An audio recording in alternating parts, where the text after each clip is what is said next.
Yeah, YouTube, what's going on? Welcome back to my YouTube channel.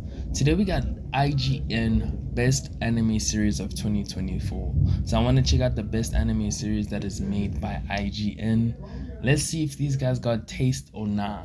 So let's just check it out. Somehow we've reached the end of 2024, and what a year it's been. For fans of anime, it's been an eclectic and vibrant 12 months with an array of brilliant debuts and highly anticipated returns. Once again, we've put together a team of IGN's biggest anime lovers to determine which title we think is the best of 2024.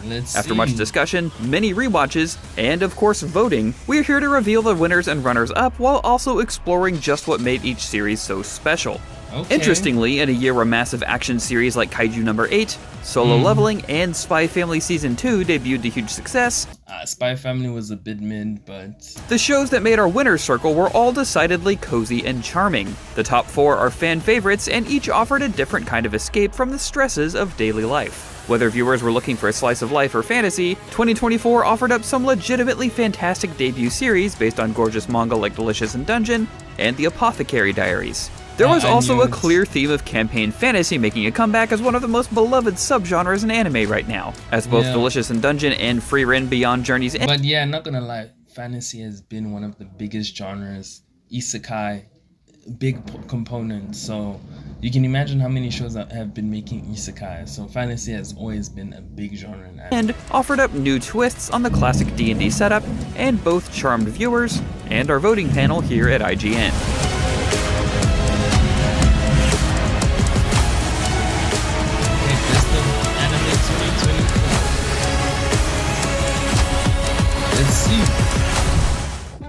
Based on the light novels by Natsu Hyuga and illustrated by Toko Diaries. Yeah, this one I've heard so much about it.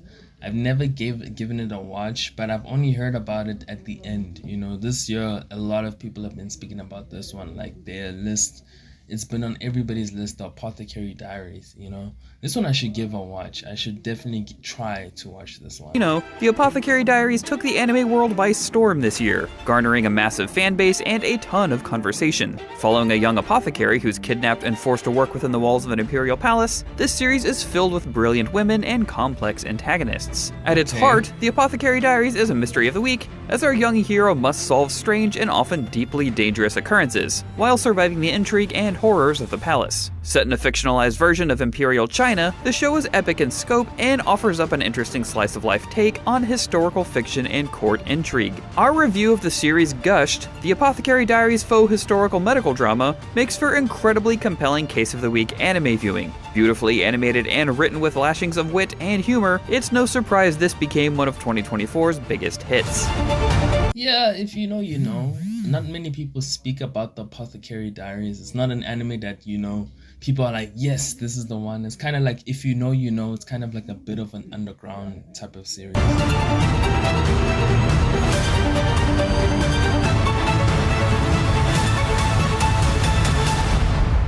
What's next? This absolutely wild series based on the light novel Oshinoko Season 2.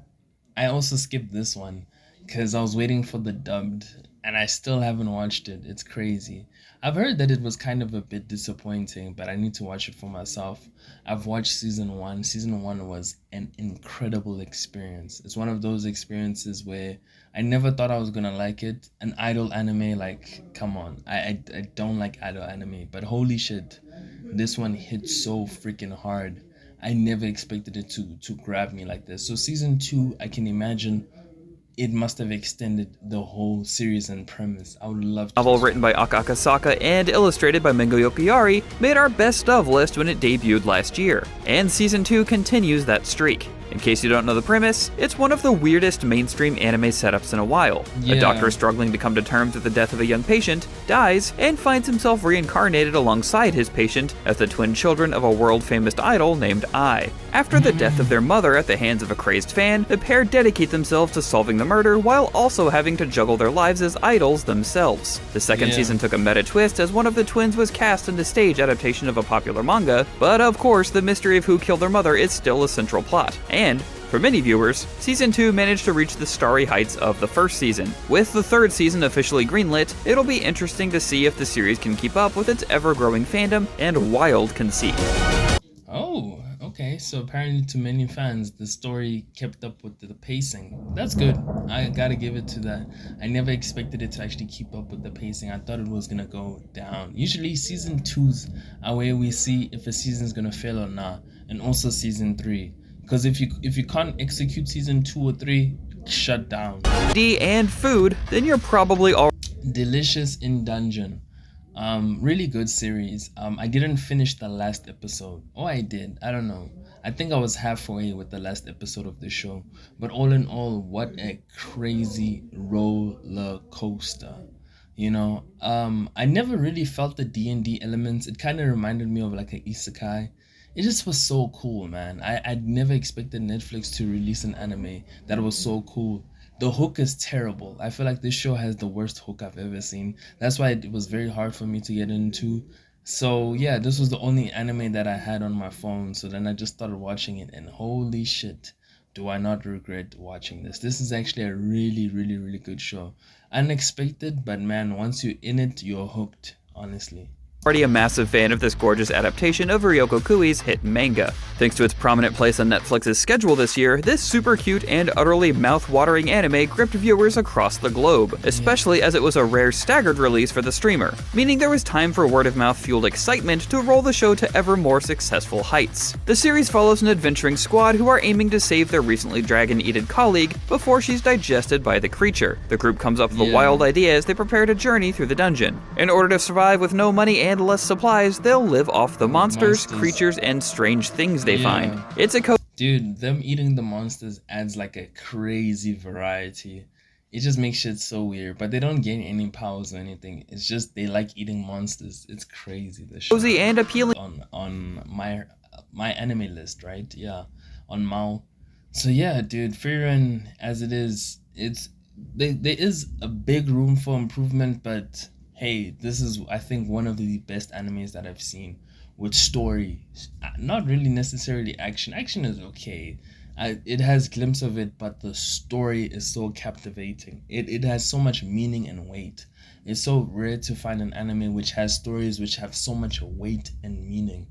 Every single small thing that you see of a character, it's intriguing. There's a little bit of glimpses of romance, and it's just a really cool, really cool series. Frieren, the protagonist, the elfish girl, she's lived for a really long time, and the relationships that she's had with the old crew members and the new ones is very dynamic and unique. Really good show. You guys must watch this one, especially if you like anime. Adapting the manga series by Kanehito Yamada and illustrated by Tsukasa Abe, this beautiful, thoughtful, and deeply engaging series took our top spot and our hearts. Our review of the premiere episode described it as a leisurely paced trip into a lush fantasy world, which certainly sums up one of the reasons the series sings. But this isn't some simple adventure fantasy. Instead, the series offers a deep, introspective look at life, friendship, and grief through the eyes of an elf mage after they beat the demon lord and brought peace to their kingdom. Working on multiple levels, the show is dynamic and gorgeous to look at as it follows the recognizable trope of a found family on a quest, but adds an existential and unique twist as it delves into the nature of leaving loss and loved ones behind and how we deal with it, while also pondering what happens after your hero's journey is complete. It helps that it's also a delightfully animated show with characters you care about. In Japan, the series debuted with a record-breaking 8.6 million viewers. Wow. The overwhelming response to the series has been one of wonder and excitement, especially with the knowledge that there's a second season in the works, and it was so popular that it doubled the sales of its manga and became a word-of-mouth smash as new and old anime fans alike discovered the sentimental show and quickly became deeply invested. Good show. Is that it? Is that all the anime?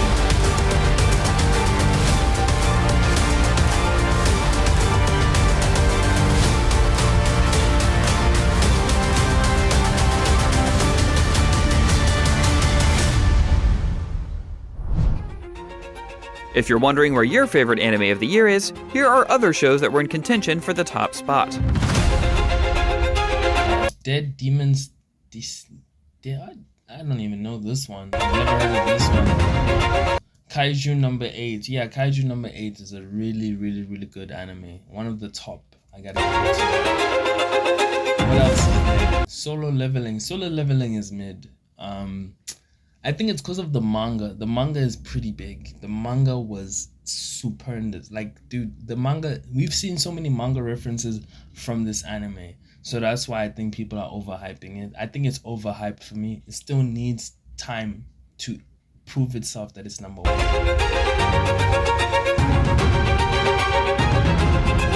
And what Spike's family? Spy Family is okay, but you know, I think for me, after season 1, I got over it. The Elusive Samurai. If you know, you know. This one is a really good animation. Very passion project, but never really blew up. It never really reached a big audience.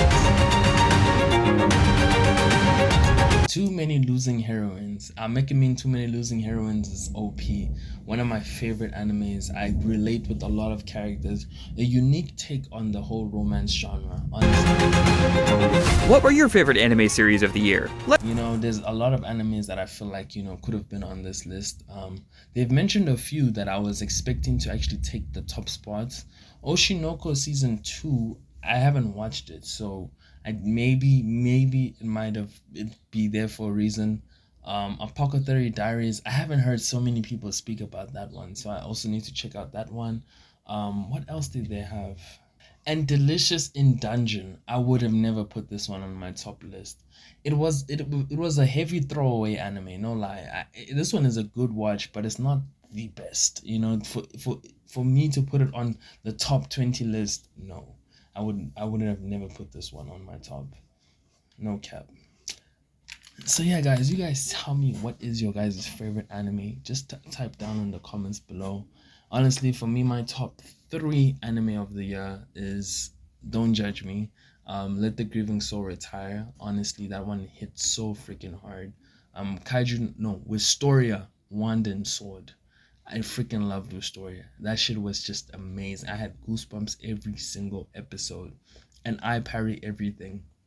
Those 3 were really top tier, unique shows. I feel like all of these other shows, Free Run was also up there, but you know, for me, those 3 I have to really hold it down because those 3 hit me so freaking hard. And yeah, guys, you guys tell me what you guys think, and of course, I'll see you guys in the next video. Peace out.